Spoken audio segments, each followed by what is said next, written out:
राज्याच्या वार्षिक योजना सर्वसाधारण सन 2026-27च्या प्रारूप आराखड्याला अंतिम स्वरूप देण्यासाठी मुख्यमंत्री देवेंद्र फडणवीस यांच्या अध्यक्षतेखाली वर्षा या शासकीय निवासस्थानी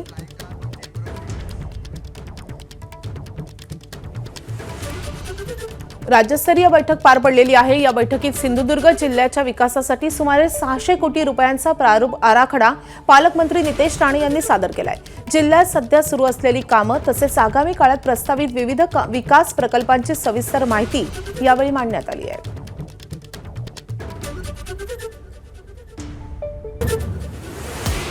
एकनाथ शिंदे शिवसेनेत भाकरी फिरवण्याच्या तयारीत। पक्ष संघटना आणि मंत्र्यांमध्ये बदल केले जाण्याची शक्यता। कोकण पश्चिम महाराष्ट्राशिवाय अन्य भागात निवडणूक कामगिरी प्रभावी नसल्याने शिंदे नाराज।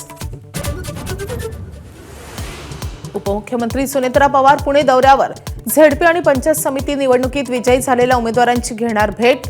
उपमुख्यमंत्री झाल्यानंतर पहिल्यांदाच कार्यकर्त्यांशी संवाद साधणार। तुम्ही 50 खोक्यांच्या आरोपाचे पुरावे द्या, मी चंद्रपुरातील 1 कोटीच्या आरोपांचे पुरावे देतो।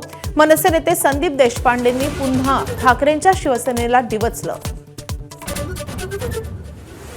माजी मंत्री आणि काँग्रेस नेते रणजित देशमुख यांच्यासह तिघांच्या विरोधात नागपूर कोर्टाचं अटक वॉरंट। धनादेश न वटल्या प्रकरणाच्या सुनावणीस गैरहजर राहिल्यानं कोर्टाचा दणका। नव्या जीआरनुसार मराठवाड्यात आतापर्यंत 310 जणांना कुणबी प्रमाणपत्र, 24 अर्ज फेटाळले तर इतर अर्जांची पडताळणी सुरू असल्याची माहिती। पुण्यातील वारजे परिसरात सराईत गुन्हेगारांची पोलिसांनी काढली धिंड। ज्या भागात गुन्हे केले त्याच भागातून काढली परेड।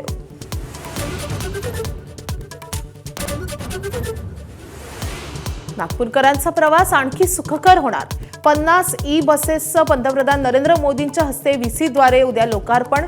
शहरातील 11 मार्गांवरून धावणार बसेस।